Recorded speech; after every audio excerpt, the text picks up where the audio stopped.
Hello दोस्तों। आज की कहानी है पढ़ी लिखी औरत ने दिया थप्पड़ का हिसाब। सौम्या, आज घर मैं छोड़ दूंगा, मुझे अंकल जी से भी मिलना है। क्यों? सौम्या पूछी।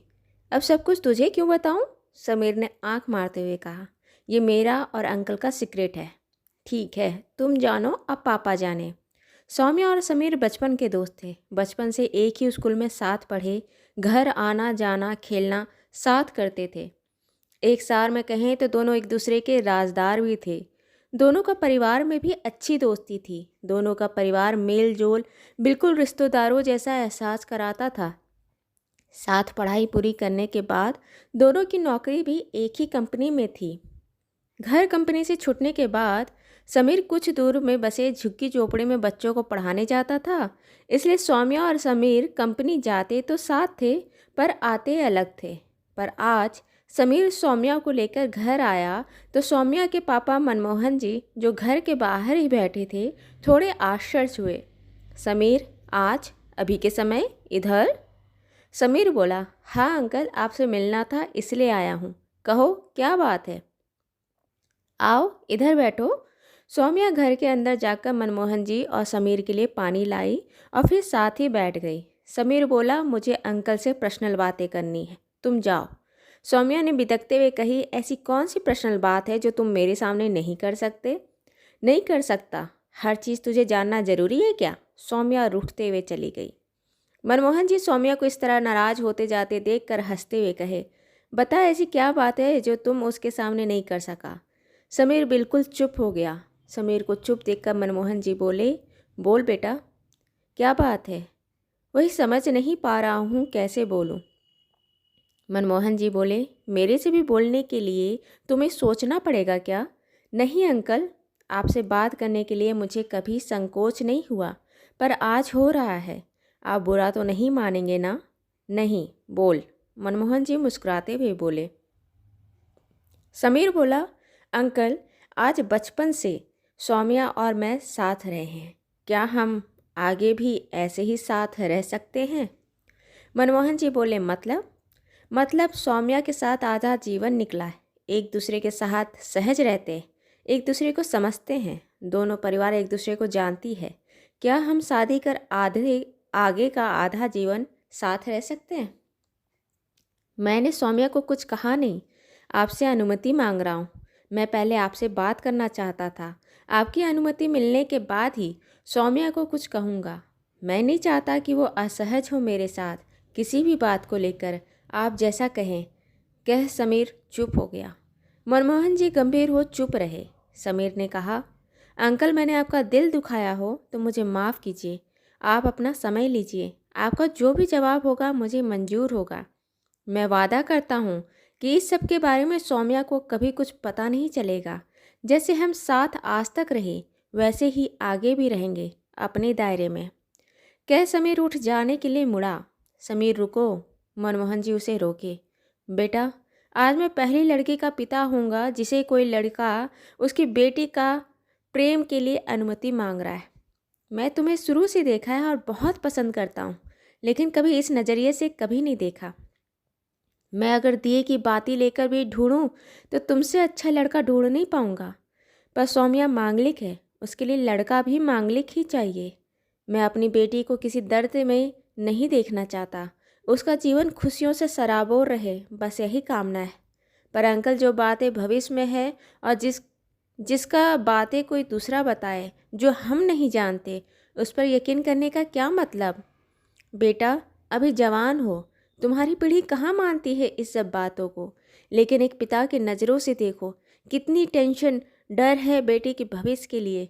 ठीक है अंकल, मैं दबाव नहीं डालूंगा, लेकिन मैं खुद के सवाल से थोड़ा परेशान हूँ कि एक लड़की का पिता एक लड़का जिसे वो पसंद भी करते हैं उसे नकार देते हैं, क्योंकि आसमान में कुछ ग्रह का जगह गलत है, वह ग्रह जो हमें दिखता भी नहीं। खैर, आपकी बातों को काटने का मुझे कोई अधिकार नहीं। मैं चलता हूँ अंकल। ये बातें समीर और मनमोहन जी के बीच ही रही। सब सामान्य रहा उन तीनों के बीच, जैसे कुछ हुआ ही ना हो। कुछ समय बाद मनमोहन जी एक लड़का का कुंडली देखकर सौम्या के लिए पसंद किए।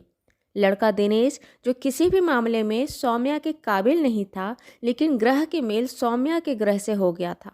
कमाल की बात है ना। मनमोहन जी दिनेश और सौम्या की शादी पक्की कर दी। कुछ महीनों बाद उनकी शादी धूमधाम से की गई। सौम्या अपने नए जीवन को समझने की कोशिश और ढलने की कोशिश कर रही थी। दिनेश, जो समान शक्ल सूरत कद काठी औसतन पर्सनालिटी का मालिक था, उसे सौम्या जैसी सुंदर समझदार काबिल लड़की मिली थी। दिनेश को सौम्या से जलन था, या फिर खुद को कभी भरोसा नहीं दिला पाया कि उस जैसे इंसान को सौम्या जैसी लड़की कैसे मिल गई। ये तो नहीं पता, लेकिन दिन निकलते के साथ दिनेश का व्यवहार बदलता जा रहा था। शक्की तो था ही, बदतमीजी की झलक भी दिन बीतते दिखने लगे थे। सौम्या चुपचाप सह लेती। वो चाहती थी कि उसके पिता जिस अरमान से उसकी शादी करवाए हैं, उन्हें वो खुशी मिले। उन्हें कहीं खुद के पसंद पर गिला ना हो कि उन्होंने अपनी बेटी के साथ क्या कर दिया। उसके जीवन में आए दुख का कारण मैं बन गया। शादी को 1 महीना ही हुआ था कि दिनेश ने सौम्या को एक जोरदार थप्पड़ मारा। वजह, तुम्हें क्या ज़रूरत थी मेरे घर आए दोस्तों के सामने आने के लिए? सौम्या सन्न रह गई। ये क्या बात है? उसने कही, ये ठीक नहीं है। दूसरा थप्पड़। आप मेरा बात सुनिए। तीसरा थप्पड़। सौम्या गाल पर हाथ रख चुप हो गई। ये वो समय था जहां सौम्या ने अपना घर परिवार बचाने के लिए चुप हो गई। वहीं दिनेश का हाथ उठाने का मुहूर्त हो गया। 2 साल हो गए सौम्या की शादी को, और इन 2 सालों की शादी में सौम्या बहुत बार दिनेश से मार खाई। वजह सिर्फ उसका एक घर बना रहे। एक दिन सौम्या दिनेश के लिए चाय बनाई। चाय पीते ही दिनेश एक जोरदार थप्पड़ सौम्या के गाल पर रसीद किया। साली, चाय पत्ती का डिब्बा डाल दी है क्या? उस दिन सौम्या बर्दाश्त ना कर पाई। पुलिस बुलाकर दिनेश को जेल भेज दी। मनमोहन जी पुलिस स्टेशन पहुंचे तो सौम्या को बाहर बेंच पर बैठे देखा।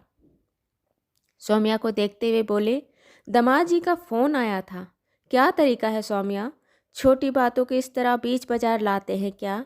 फिर दिनेश के जेल के बाहर खड़े होकर बात करने लगे। दिनेश बोला, पापा जी, आप इसे बोलो केस वापस ले, मैं वापस अपने पास फिर रख लूँगा। क्या घर में छोटी मोटी बात नहीं होती? मनमोहन जी बोलने के लिए सौम्या की तरफ मुड़े। पापा, इस छोटी मोटी बात को 2 साल से बर्दाश्त कर रही हूँ, अपना घर बचाने के लिए। इन 2 साल की शादी में 30 बार मारपीट की है। हर बार की मारपीट में 2 से 3 थप्पड़ मारता है मुझे। मेरी आज 30 साल की उम्र में 2 साल की शादी में 30 बार की मारपीट में 60 से 90 थप्पड़ मारा मुझे। अगले 40 साल की शादी में 1200 से 1800 थप्पड़ मुझे मार खाना चाहिए क्या पापा? ये छोटी मोटी बात होती है क्या? नहीं बेटा, तेरे पिता तेरे साथ है। पुलिस स्टेशन के बाहर आने के बाद मनमोहन जी बोले, दिनेश तेरे लायक नहीं था, पर तेरा मांगलिक होने के कारण तेरी ज़िंदगी में आगे कोई दुख ना आए, इसलिए मैंने इसे चुना। मैंने बहुत गलत कर दिया बेटा, माफ़ कर दे मुझे। अब तेरा साथ कभी नहीं छोड़ेगा तेरा पिता, कह मनमोहन जी सौम्या को गले लगा लिए। ये सोचकर उनका मन भर गया कि उनकी बेटी कितना कुछ सही। दोस्तों, आपको मेरी कहानी पसंद आई हो तो इसे लाइक करें, शेयर करें, सब्सक्राइब करें, और मिलते हैं एक नई कहानी के साथ एक छोटे से ब्रेक के बाद। धन्यवाद।